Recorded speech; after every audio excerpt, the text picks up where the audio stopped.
Hey everyone, Zeddy here again with a new video today. And yesterday we went over what are the most favorite cards of mine from the Year of the Raven that will be rotating from Standard, and which ones I will miss the most. Well, enough about positivity, enough about reminiscing. Let's talk today about the 15 cards from the Year of the Raven that I cannot wait to see go. Whether it be through bad design, being just overpowered, or just cards that genuinely piss me off. Because, well, you know what? Hearthstone, as much as it can bring us joy, can bring us a hell of a lot more frustration. And these cards, well, they're a big part of that frustration, at least over the last 2 years. So let's go over it. And again, a reminder that the rotation that will occur in April will have the Witchwood, Boomsday, and Rostakon's Rumble expansions leave. So let's go over each expansion and which cards I can't wait to see go. So starting off with the Witchwood, I'm going to start not with the cards that I will miss the most, but I'm going to start with an honorable mention. I just want to give an honorable mention to two cards that are already gone because they were so horribly overpowered and badly designed that Blizzard didn't even bother to try fixing them. And that would be Gen and Baku. These were the cards that altered your hero power at the beginning of the game as long as your deck was built a certain way. Baku was, if your deck contained no only odd cards, you get an upgraded hero power. And with Gen, if your deck contained only even cost cards, your hero power would cost 1. These decks completely warped, these cards completely warped the meta for the year that they were there, and they still have a huge place in Wild right now. And you know what? It just wouldn't be justice talking about cards we hate from the Witchwood without talking about Gen and Baku. And may they forever rest in peace. Unfortunately, they're still tormenting us in Wild. And, well, I just don't know what to do about that. Anyways, let's go to the official list. And starting with my most hated little beast, Vicious Scalehide, a 2-mana 1/3 lifesteal rush beast. Innocent in its appearance, but once you start printing cards like Dire Frenzy, Anubisath Sentinel, the 9-mana 9/6 buff your hand stuff. That card all of a sudden made a 1-mana heal absolutely insane and potentially infinite or close to it. Also, Deathstalker Rexar could use this in its pool, and then you could make an abomination with your Vicious Scalehide, and all of a sudden decks that should never have healing had all the healing in the world. It drove me crazy as a Control Warrior player to try and beat someone who was playing Deathstalker Rexar, getting Vicious Scalehides morphed with a giant stealth minion, and then they Dire Frenzy them, and then continue to drive me crazy forever and ever and ever. I will not miss this card, as it just gave classes that should never have healing way too much healing, and there's a reason they don't get healing in these classes such as Rogue and Hunter, because if you give it to them, well, they can just do way too much powerful and degenerate stuff that just will drive you crazy. So Vicious Scalehide, just go away. We won't miss you. Well, Deathstar will miss you, but I won't. Then we have next on the list Lifedrinker, a 4-mana 3/3 beast. Deal 3 damage to your opponent and heal for 3. When I first reviewed this card, I'm like, that's not very good. This will never see play. Oh man, was I wrong. It saw play in countless decks. Probably the most notable, Shudderwock Shaman.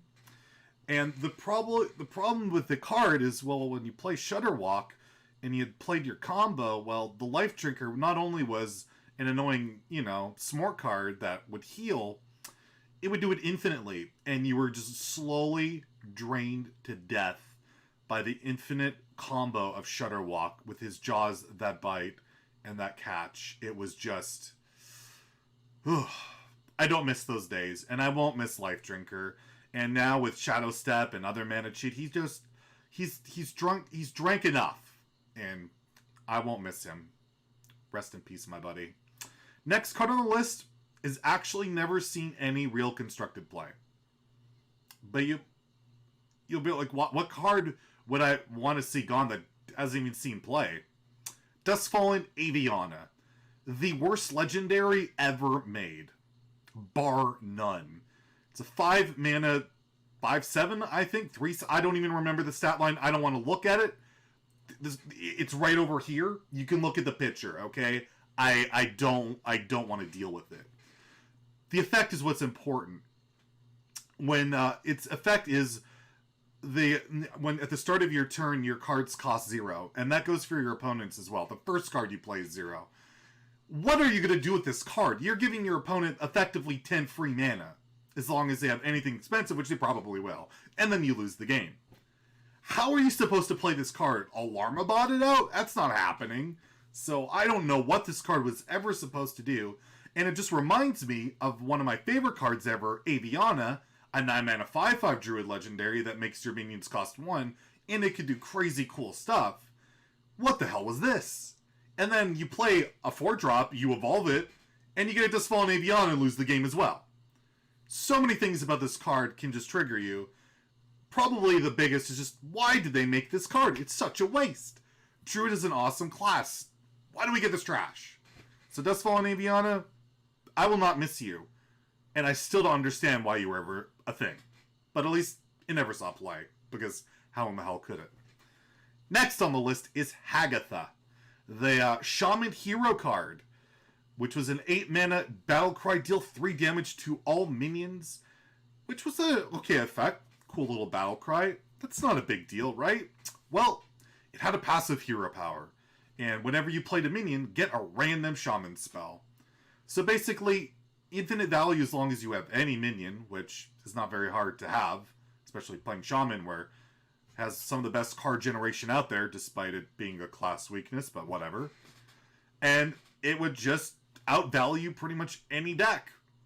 Even with little Murloc Shaman, a complete aggro deck, would just throw in Hagatha and completely outvalue any deck with pure randomness that you could never play around.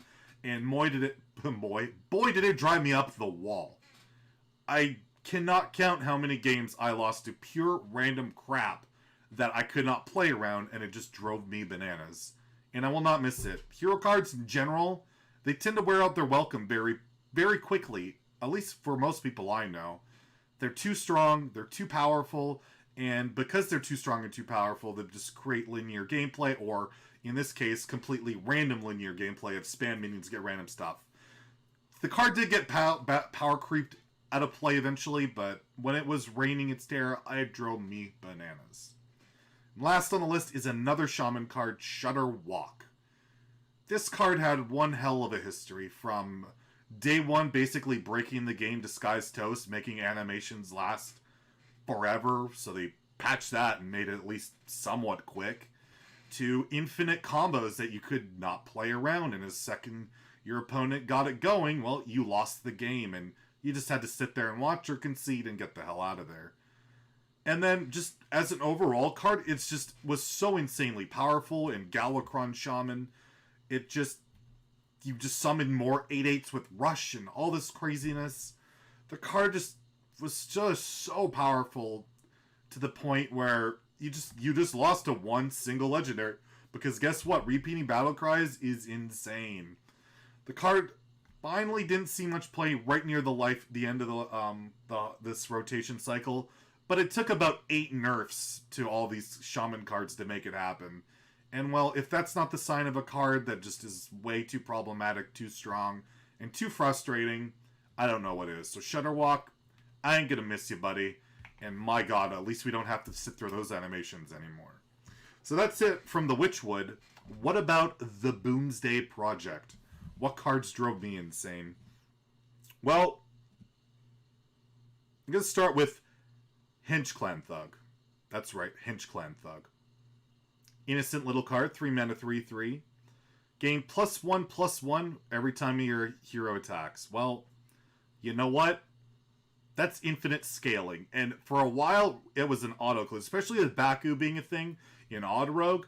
The card, if it lived for one turn, you lost the game.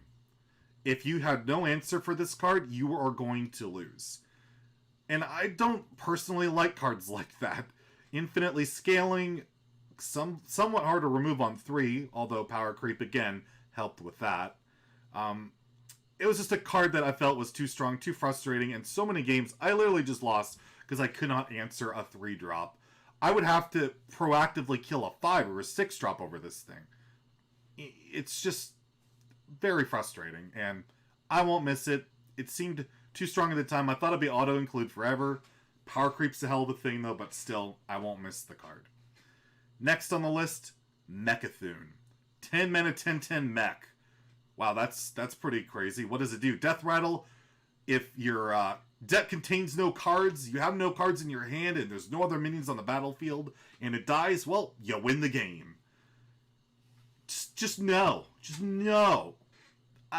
Cards that just win the game, I don't think should be a thing. We had seen it with Uther, with Paladin, but they made that thing as frustratingly as stupid as possible to make sure it wasn't that good.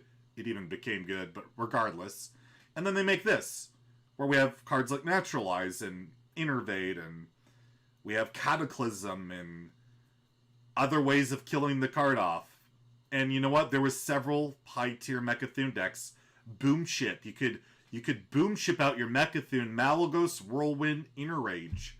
It sounds janky, but when you have a card that immediately wins the game, you're going to find ways to abuse it. And guess what? That's what happened. And in Wild right now, that card is a significant problem.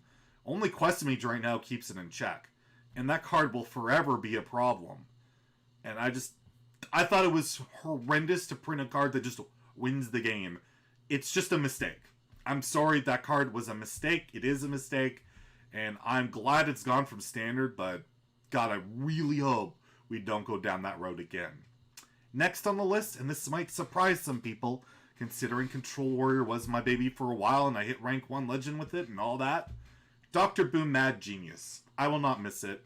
Originally a 7 mana cost hero card, now 9 mana. Battlecry, give your mechs rush for the rest of the game.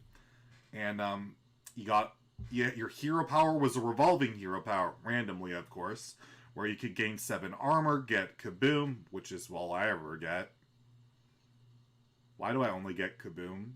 Microbots, Zap, and Delivery Drone, which all had varying power, but typically the most powerful were Delivery Drone, where you get a random mech, and Blast Shield, where you gain 7 armor. I just don't like hero cards. I'm just going to say it, and it's not really ever going to change. It's too much power level in a card. It gives the opponent basically, well, he played his hero card, I guess I lose the game. I can't deal with the infinite value and the insane effect. And then when you're playing a mirror match, you feel terrible when your opponent draws the card and you don't. And it's just a frustrating type of card. And I'm just not going to miss that effect of those games where, oh, well, it's my last card, I guess I lost. I just don't like that design. I don't like hero cards. They're fun at first. They're super fun at first. They always are. But it just wears out its welcome so fast for me. And I just feel like, well, when you have cards around for years, that's kind of a problem. The short-term fun factor is just completely negated to me in the long-term frustration of the card. So Dr. Boom Mad Genius, thank you for getting me rank 1. But adios, amigos. I ain't gonna miss ya. Next, Luna's Pocket Galaxy. They buffed this card. That image there, I'm gonna put the 7 mana one there because that's what it is now. But they buffed this card to 5. I still think this card is like ridiculously powerful at 7 and still is pretty much a mistake. 7 mana, make the rest of your minions in your deck cost 1 is just absurd. That is so much mana cheat that if you play it and you don't die, you almost always win the game. Like, it's so crazy, and it just allows for the most... It feels like this should be a wild card, and only a wild card, and never a standard card. It's so broken.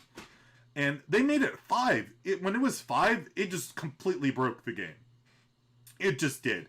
The only way you could kind of compete was hyper aggro, or play Control Warrior with every board clear in the deck, draw Boom on 7, and pray that you're able to deal with it. Like, it's just so strong. And I cannot... I have lost just so many years off my life yelling about this card. I will not miss it. I think it is one of the worst designed cards ever. And I hope they never go down the road of 7 mana cheat 1,000 mana. Oh my goodness. Oh, calm down. I need to calm down. You're gone. That's awesome. Bye-bye, Lunas. And never... It costs 5 mana! What? Oh my god. Anyways, let's move on. I might have a heart attack. Okay. Next card on the list, last from the Boomsday that I won't miss, Myra's Unstable Element. So one of the biggest drawbacks to playing an aggro deck is card draw. You know, you sacrificed going aggressive early and all that stuff because, well, you're going to run out of resources and then the slower control or whatever deck will outvalue in the long run.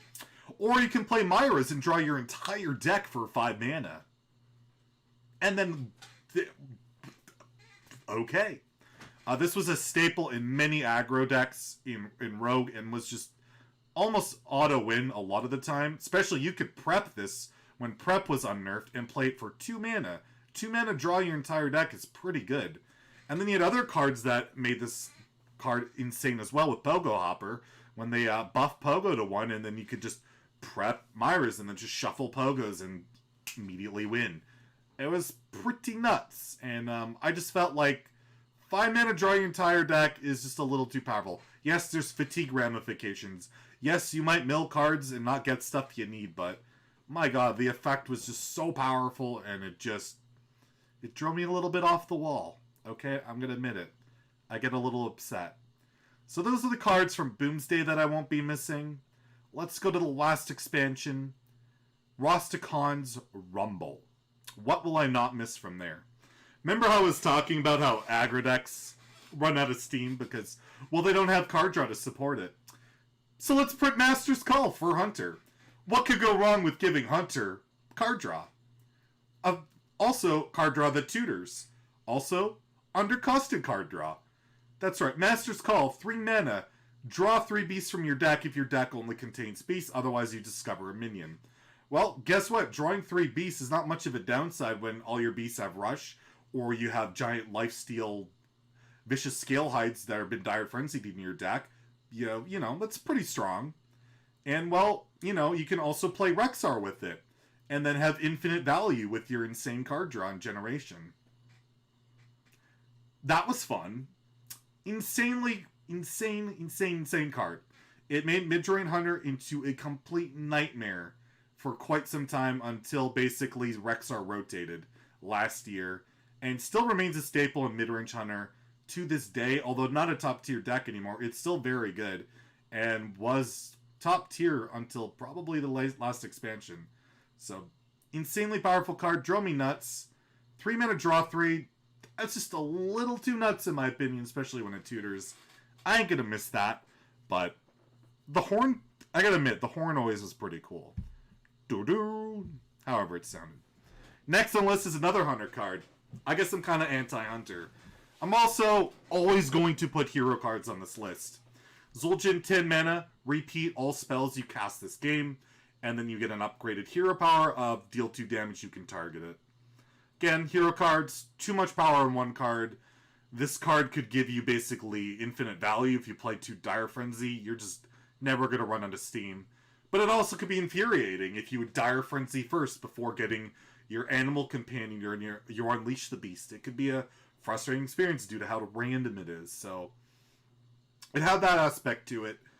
Again, I just don't like hero cards. Again, like I said, I'm a broken record, but the short-term fun factor of it in its initial release for me is always outweighed by the frustration that sticks with the power level that continues to just be so dominant. Although the card, again, got power creeped out, mainly by other hero cards such as Galakrond, which I'm sure will make this video next year. It's still a card I won't miss, and I just will probably never really enjoy hero cards long term. Short term, I kind of get it, but I don't think it's worth the sacrifice.